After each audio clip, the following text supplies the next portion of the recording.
Saya Faik Maulida, NIM 31175607. Latar belakang dari jurnal pertama yaitu yang berjudul Analisis Keputusan Investasi berdasarkan penilaian harga saham. Studi menggunakan analisis fundamental dengan pendekatan Price Earning Ratio atau PER pada saham sektor pertambangan yang listing di BEI periode 2012 sampai 2014. Di mana pertambangan Indonesia saat ini selain didukung oleh pertumbuhan industri juga didukung oleh permintaan tetap pada produk-produk utama serta harga komoditi yang baik. Produksi pertambangan Indonesia mayoritas terdiri dari batu bara, timah, tembaga, emas, dan amonia. Pada tahun 2012 sampai 2013, sektor pertambangan mulai mengalami penurunan. Hal ini diduga karena pemerintah telah mengeluarkan Undang-Undang Nomor 4 Tahun 2009 beserta revisinya dan Peraturan Pemerintah Nomor 1/2014 tentang kebijakan pelarangan ekspor tambang mentah. Lalu untuk jurnal yang kedua dengan judul Penilaian Harga Saham Sektor Manufaktur yang terdaftar di Bursa Efek Indonesia periode 2009 hingga 2011. Latar belakang dari jurnal kedua ini yaitu pengambilan keputusan untuk melakukan investasi merupakan keputusan yang sangat beresiko. Investasi itu sendiri bisa berbentuk investasi bisnis maupun investasi dalam kegiatan sosial, baik berupa pengembangan bisnis yang sudah ada atau membuat bisnis yang sama sekali baru. Lalu, penilaian saham yang menghasilkan informasi nilai intrinsik selanjutnya akan dibandingkan dengan harga pasar saham untuk menentukan posisi jual atau beli terhadap suatu saham perusahaan. Assalamualaikum warahmatullahi wabarakatuh. Saya Lailatun Nafisah, NIM 31175600 dari Fakultas Ekonomi Prodi Manajemen. Di sini saya akan melanjutkan hasil review 2 jurnal. Untuk selanjutnya adalah metodologi dari 2 jurnal. Untuk jurnal yang pertama yaitu analisis keputusan investasi berdasarkan penilaian harga saham.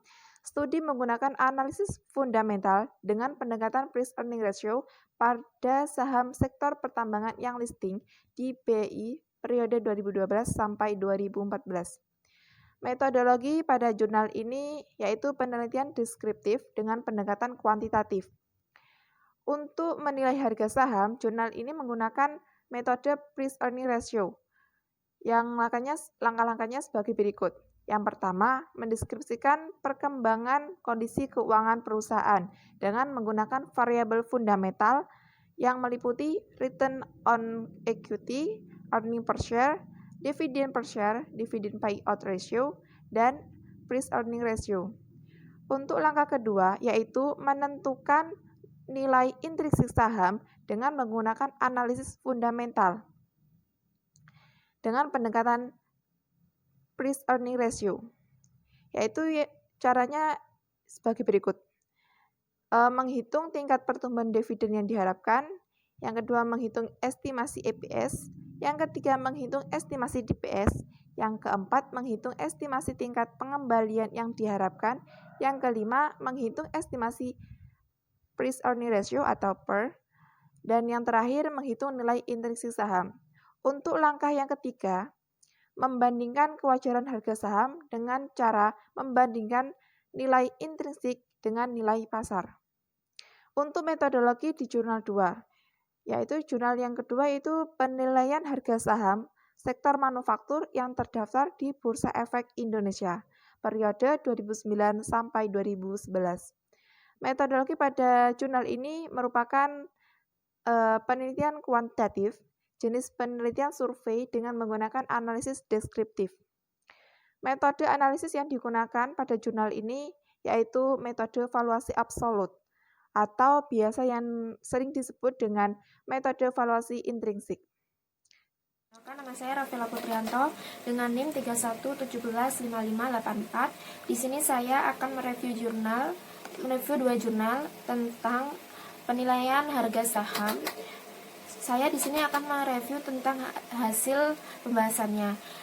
pada jurnal yang pertama, berdasarkan penilaian kewajaran harga saham dengan menggunakan analisis fundamental dengan pendekatan Price Earning Ratio atau PER pada perusahaan sektor pertambangan yang listing di BEI pada periode 2012-2014, diperoleh hasil bahwa pada saham sektor pertambangan dari 4 saham yang dijadikan sampel, yaitu PT El Nusa Tbk, PT Tambang Batubara Bukti Asam Tbk, PT Radian Utama Interisco Tbk, dan PT Timah Persero Tbk dalam keadaan undervalue, yakni nilai intrinsik saham lebih besar pada harga pasarnya sampai akhir Desember 2015. Dari keempat saham tersebut, saham keempat emiten periode berada dalam kondisi undervalue. Secara teoretik, saham dari keempat perusahaan mengalami kenaikan harga di masa yang akan datang, sehingga investor dapat memilih saham tersebut sebagai pilihan berinvestasi.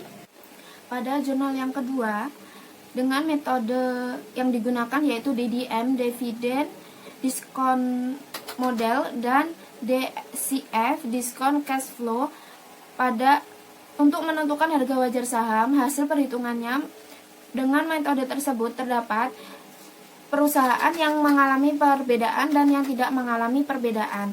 Dan dari 14 sampel perusahaan tersebut, 6 yang mengalami perbedaan dan 8 tidak mengalami perbedaan.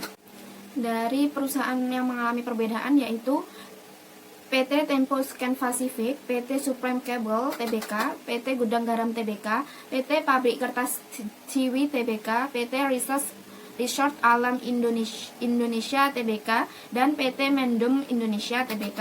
Sedangkan perusahaan yang tidak mengalami perbedaan yaitu PT Astra Internasional, PT Indofood Sukses Makmur Tbk, PT AKR Corporindo Tbk, PT Investment Tunggal Prakarsa Tbk, PT Semen Indonesia Tbk, PT United Tractor Tbk, PT Kalbe Pharma Tbk, dan PT Unilever Indonesia Tbk. Yang mengalami perbedaan yaitu harga yang terlalu mahal dan harga yang terlalu murah. Sedangkan yang tidak mengalami perbedaan yaitu harganya sama, mahal atau murah. Untuk perbedaan dua jurnal tersebut ada dua perbedaan. Yang pertama, objeknya. Pada jurnal 1 menggunakan sektor pertambangan yang listing, dan di jurnal 2 menggunakan perusahaan manufaktur. Perbedaan yang kedua yaitu teknik analisis yang digunakan dari masing-masing jurnal. Di jurnal 1 menggunakan price earning ratio untuk menilai harga saham. Sedangkan di jurnal 2 menggunakan teknik analisis metode valuasi absolut atau biasa disebut dengan metode valuasi intrinsik. Sekiranya hanya itu yang bisa kami sampaikan hasil review jurnal kami. Kurang lebihnya mohon maaf. Wassalamualaikum warahmatullahi wabarakatuh.